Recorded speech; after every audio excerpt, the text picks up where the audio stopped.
Second weddings, who knows? Maybe you get Jack Nicholson from As Good as It Gets. Maybe you get Jack Nicholson from The Shining. But third weddings. Third weddings are where the magic happens. Many magical things happen in threes. Blind mice, strikes, wishes, coins in a fountain, stooges. Joe, you're the third best guy here. Monica, you're 3 times a lady. The third time's the charm. So let's get this 3-ring circus going so we can all get 3 sheets to the wind.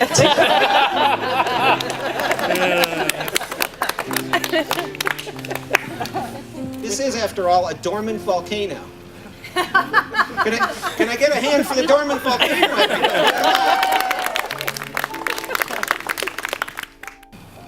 After all, love is like oxygen. Love is a many splendored thing. Love lifts us up where we belong. All you need is love. And I believe in a thing called love. Joe, I love you unconditionally and without hesitation. You're the youngest 56-year-old man that I know, and I'm not saying this because of your bold choices in men's fashion. I say this because of your ability and your willingness to be self-reflective and to change and grow is remarkable. You're not stagnant or boring. I love how romantic you are. After 6 years of living together, you still hide little post-it notes in my sock drawer with love messages for me to find when you travel, and you never seem to tire of making small romantic gestures. This romantic in you helps me feel and express more love to you, myself, and to others in our lives. I especially love how you make me laugh. Your humor brings lightness to my life. And yet our relationship is not easy, and that's because you challenge me. You challenge me to be a better person and better in all relationships. You don't avoid conflict, and you've pushed me to become a better communicator. You've taught me that despite my wishes for it, that you cannot read my mind. And through the work that we've done together, you've helped me to know myself better. You've been brave enough to share with me your whole and true self, and I love and trust you completely. The vows I would like to make to you today are these. If I have a question, a doubt, or a problem with something that you say or do, I vow to talk to you about it. I will seek to understand your point of view and do my best to communicate my feelings and concerns, knowing that in your heart you want to know me and that you'll listen to what I have to say with empathy. I vow that I won't try to change you. I promise to support your dreams and respect our differences. I promise to speak kindly to you and to give you the benefit of the doubt. I promise to remember the trust that we share and to rely on this trust in times of disagreement. And finally, I promise to do my best to live up to these vows. These are big promises, and I know that I won't always be perfect. But today, I choose you as my husband, and I vow to continue our adventures together. Our story actually starts about 9 months before I met you, when I decided things weren't working so well in my life. And a friend told me to get my shit together. So I did. Part of my personal therapy program was coming up here a lot when I rediscovered mornings existed, and walking and thinking and reflecting. And I kept making decisions to try to be a better person. And this is probably that part where I'm supposed to say, like, I knew you were out there somewhere. But I didn't. I just knew that I wanted things to be different. So sometimes you jump and maybe you have a parachute and maybe you just figure it out on the way down. So that's what I was doing. When I left Ohio along 13 years ago, there was a lot of people who wanted me to hang around. And I always thought in my mind that there's going to be people in Oregon that are glad I came. And on February 20th, 2011, in that coffee shop on that Sunday morning, That was the first time I saw you, and I heard that big laugh, and I made you smile, and you touched my shoulder, and it's been 6 years since then. I'll always remember you on that first dinner date, surprising me during the entree, asking me to tell you something that I didn't want to tell anybody, that I was scared to say. And I thought I made a lot of mistakes, and maybe some of them are too big to get over, but this is who I am now. And I told you, and I kept telling you.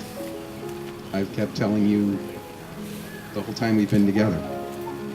And it's gritty work down in the relationship trenches, but it's the best payoff I never imagined. I hear a lot of people say they're lucky to be in love, and finding somebody can be an interesting process, but I like to think that all the work we've done, all the relationships we've had before, brought us here, and we keep deciding every day to still be in love. So I jumped off that cliff and I found you. And I have to put one quote in here from Pablo Neruda. One by one, the nights between our separated cities are joined to the night that unites us. This is one of those nights. And so I vow to you to keep doing what got us here, to never take us for granted, because now when I ask myself if I want to be right or I want to be happy, the answer is I want to be happy.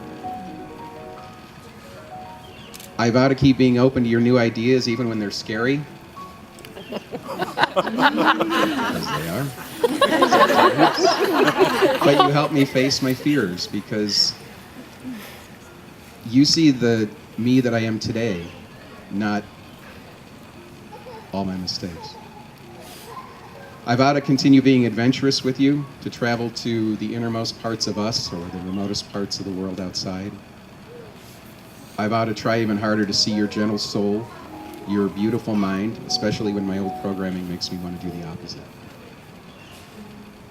I vow to live every day enjoying your infectious laugh, your goofy dance moves, and those jokes you tell where you're the only one who gets the punchline. And I vow that, come what may,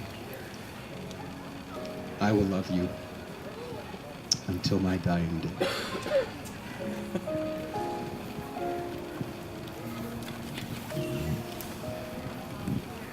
How could it be in summer, seeing you in summer?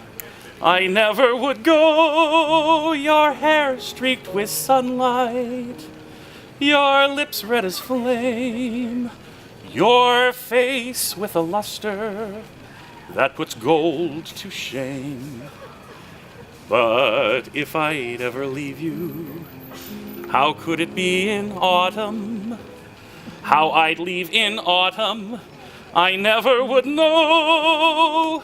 I've seen how you sparkle when fall nips the air.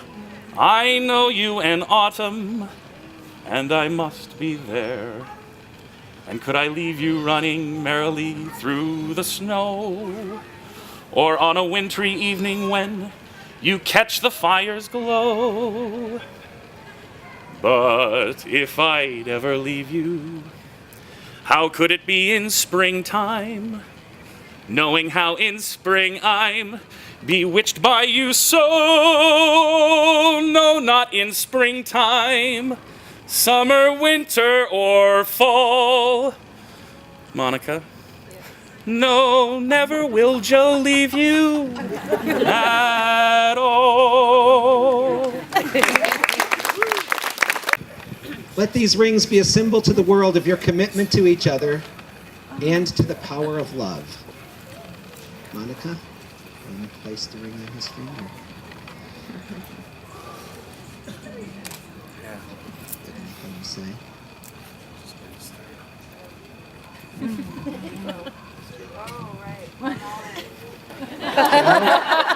Joe, go ahead.